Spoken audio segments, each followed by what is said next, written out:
I hate Asians. I think all Asians need to be exterminated. Somebody please put this on the news tomorrow. An American YouTuber is currently under investigation. I think maybe I was just born to be evil.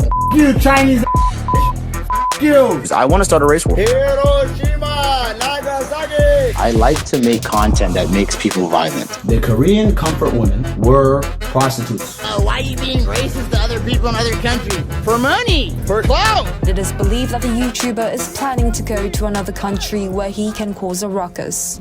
Social media influencers have been treating Asia like their personal playground for the longest time. Who could forget Logan Paul terrorizing the Japanese population and doing something so disgraceful I can't even mention it on YouTube? I've made a severe and continuous lapse in my judgment. Or Phidias breaking the law as he traveled across Japan. Oh my god, guys, I spent the last 5 hours with the police, and after they got bored of me for 5 hours, they paid for my thing. Or the countless copycats being complete nuisances in public and desecrating sacred sites. Now, in a normal world, these people would receive consequences for their actions. But we live in a clown world, so they have all managed to get away with everything and even become members of the European Parliament. A YouTube prankster has been elected to the European Parliament. Oh my god, guys, I spent the last 5 hours with the police. That is until now. Meet Ramzi Khalid Ismail. We're gonna destroy Japanese society. Also known as Johnny Somali, a rare example of an influencer who is finding out after f***ing around. That's because ever since 2023, Johnny has been traveling around Asia, harassing the locals. Hiroshima, Nagasaki. Hiroshima, Nagasaki. You know what we do to you?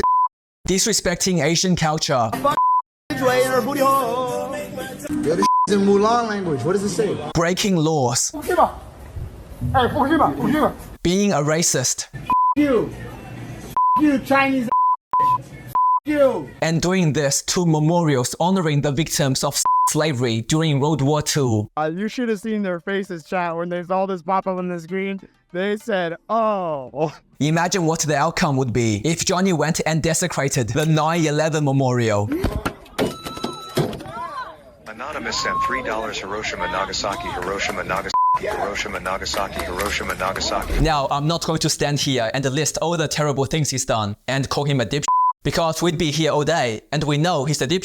What I do want to talk about is what Johnny Somali represents. I believe he is an urgent wake-up call for all Asians, because Johnny is highlighting a few problems with aspects of Asian culture that are often misunderstood and sometimes even working against Asians in our current day and age. Most Asian cultures value social harmony and having respect for the people around us. We are raised to be polite to others, to avoid wrongdoings, to be non-confrontational, and when everyone shares those values, you create societies like Japan, where you can lose 100 grand on the train and still have all your money returned to you. But what happens when someone like Johnny Somali enters the picture? You may have noticed in all those videos of Johnny harassing people in Japan, no one did anything to stop him. What you gonna do about it? You ain't gonna do nothing. You ain't gonna do about it.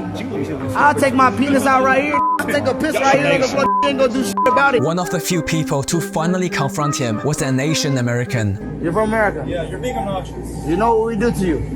What do you do? We will do again. Do what? Hiroshima, Nagasaki. You understand? Do you think I'm Japanese? Where are you from? I'm from America. Where are you from? What's your ethnicity? Texas, buddy. What we are witnessing here is the paradox of tolerance. When you have a tolerant society like Japan, if unlimited tolerance is extended to people who are hateful and intolerant, like Johnny Somali, then they will eventually undermine and destroy the tolerant society itself. My fellow Asians, how many times have you been told to turn the other cheek? And how many times have you been told to be the bigger person? Practice forgiveness, develop patience. These approaches to conflict resolution are unreliable, because they only work if the wrongdoers decide to stop causing harm. But if they don't, they are just inviting them to cause you further harm. Police are investigating the death of a 19-year-old man who died just days after a random attack on the street in Koreatown. I asked him, like, why haven't you fight back? Showing kindness and being non-confrontational doesn't work. When you are dealing with people who are hateful, you are giving away your power, your control over the situation, and they see it as weakness, which places you in even more danger. I want everybody to see that we can actually bridge this. There's good in those girls. There's There's good in those girls. People like Johnny Somali get away with their disgusting behaviors by taking advantage of people who are kind-hearted. After every empty apology, they just turn around and continue to spread hate. And when they get off easy, like Johnny did in Japan, it inspires and empowers copycats, content creators who act like absolute degenerates in public for views. And unsurprisingly, they usually target countries like Japan. It's a me, Mario. it's a Mario. You want the Mario? Yeah. I'm ready, you can Mario. And it's not only the Japanese who are negatively affected by all this. If you are an Asian in the West, you know all about Asian stereotypes. Weak, meek, docile, submissive, pushovers. These stereotypes of Asian passivity are causing real problems for Asians around the world, beyond just racism and discrimination. How many times have we heard about criminals in the West purposefully targeting Asians due to our perceived weakness? And how often do we see foreigners travel to Asia to commit extremely heinous crimes? We are viewed as easy targets, and regardless of whether that's true or not, it places us at greater risk of being attacked. What most Asians fail to understand is you must refuse to tolerate hate and intolerance if you want to preserve a tolerant society. And that means being ready to stand up for yourself, because you simply cannot avoid conflict when conflict comes looking for you. Look, I understand. We were raised to be respectful, to hold ourselves to high standards. But being respectful doesn't mean letting other people disrespect you. Being kind doesn't mean letting other people push you around. Being a law-abiding citizen doesn't mean giving up all means of self-defense. When you are confronted by racists, bigots, and criminals, it's better to be a Daniel Penny. Penny claimed that he was protecting other passengers on the train Than another innocent victim of an anti-Asian hate crime. Wake up, I want him to stay alive. There are disgusting people out there who words alone won't reach. Johnny Somali is just one of them. They only respond to real consequences. What most people don't know is that after leaving Japan and before heading to South Korea, Johnny Somali tried doing his stupid shit in Israel. I slap that, I grab it too. Donald Trump told me grab it by the I grab that too. But he was very quickly tenderized by locals and law enforcement, so he stopped. Okay, I'll go. What the okay, let's go. That's why I was so glad to see South Korea treat Johnny Somali like a piñata. It's a very clear demonstration that consequences work. We should all be hoping the Korean legal system makes an example of Johnny Ravioli, because that's going to stop other nuisance streamers from following Johnny's footsteps. Well, in South Korea at least, one major factor causing Asian passiveness is a commonly misunderstood concept called the victim mindset. The victim mindset is a psychological outlook where people constantly see themselves as victims, even when evidence suggests otherwise. This causes them to believe they are powerless to change their situation and therefore avoid taking responsibility for solving their problems. Which is why we say you should never have a victim mindset. Instead, you should focus on what you can do.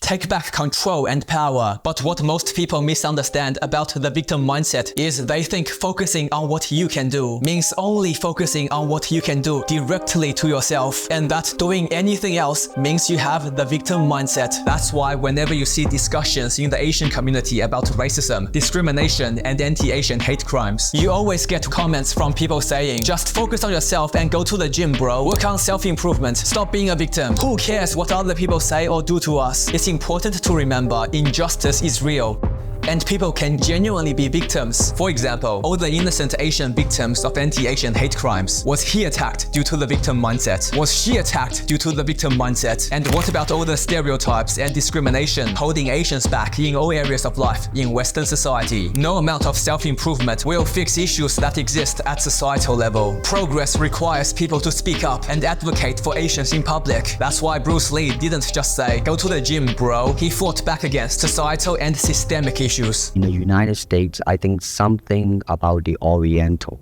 the true Oriental should be shown. Hollywood sure as heck hasn't. You better believe it, man. I mean, it's always that pigtail and bouncing around chop, with the eyes slant and all that. Some Asians think they are being stoic by doing nothing, but other people see it as an open invitation to disrespect them without consequences. Inaction due to passiveness is not strength, it's weakness. A real demonstration of the victim mindset is Johnny Somali pretending to be the victim because black people can't be racist. How can I be black and racist? I mean, that's avoiding the victim mindset means doing everything in your power to improve your situation. And when it comes to addressing issues like racism and discrimination, that includes fighting back and trying to create changes at societal level, not just working on yourself individually. The more we stay passive, silent, and divided, the more we suffer, the more we remain apathetic towards the issues around us, the more injustice we must endure, the more we refuse to be brave and take action, the more we allow hate to perpetuate unchallenged, and the more we turn a blind eye to wrongdoings, the more complicit we become in their consequences. It's not wrong to fight for the right cause, and it's not weak to stand up for yourself and your race. People like Johnny Somali specifically target countries like Japan, because if Johnny went around New York screaming 9/11, people would deal with him right away. The more we tolerate aggression towards us, the more aggression becomes normalized. That's why South Korea must make an example of Johnny Somali. Don't go easy on him because he's a foreigner. Hold him accountable to the full extent of the law. Just shaking our heads at these clowns is no longer enough. Unless there are real consequences, they will continue to harm and disrespect Asians. Have you noticed in Western societies, racism against Asians is treated like a joke? Public housing for all the homeless. We're gonna scoop them up like a China, put them in a building, make them do the fentanyl behind the crow door. Yet even the biggest racist is terrified of saying the N-word in public. That's because if you said the N-word to black people, you would be physically confronted, socially ostracized, and end up losing your career. The word would be... Oh, I don't want to say it. Why not? I don't like to say it. Have you ever said it? No, sir. Try it. I don't like to say it. Try it! I can't say it. If I say it, this question it won't make air. On the other hand, there are large numbers of Asians who do not stand up against racism, who think if they ignore racism, it will go away, who want to play off everything as a joke, who make comments like, as a nation, I don't find that offensive, who will champion every single social cause, yet throw Asians under the bus at every single opportunity. All they are doing is keeping hate against Asians alive. We Asian Americans have weaponized our proximity to whiteness in order to murder black people. Earlier, I said that Johnny Somali was a wake-up call for Asians, and now I hope you understand why. And I hope you agree, enough is enough. We have been tolerant towards the intolerant for far too long, and all that has done is make us everyone's punching bags. If we want the future to be better for us all, then change is necessary. The best way to start is by making sure people receive real consequences when they do us harm. Hold people accountable for their actions. In the case of nuisance streamers, report their social media platforms if they are harassing people, and to law enforcement if they are breaking the law. When you see or experience racism against Asians, when you see someone else being harassed, don't be a passive bystander. Stand together and do what's right. When you are wrongfully accused of being a Chinese spy because you are Asian, don't let it slide. Take legal action. And when you are forced into a corner with no options left, make sure you are capable of defending yourself and your loved ones, whether that's learning self-defense or legally carrying. Don't become another victim of an anti-Asian hate crime. Stop showing kindness to people who are trying to end your existence. I also want to bring attention to this ridiculous argument Johnny is using to defend himself. Black people can't be racist. How can I be black and racist? I mean, no sense. Like, first of all, black people can't be racist. You Chinese you. I have heard people say black people can't be racist at least 3 times, and that's 3 times too many. Every single person, black, white, Asian, brown, whatever, is capable of racism. It's genuinely bizarre, I even have to say this. Judge people by their actions and words, not their race or skin color. And to all my brothers and sisters in Asia, we need to start holding foreigners to higher standards. I find it ridiculous. Some people don't even see Asian Americans who are born in America as Americans. Go back to whatever Asian country you belong in. Yet in Asia, we tend to treat foreigners like they're better than us, even above the law. And in many cases, it's empowering the worst kind of people to go to Asia and act like they are superior to everyone else. I don't care it's my country, it's my world. They are just people like you and me.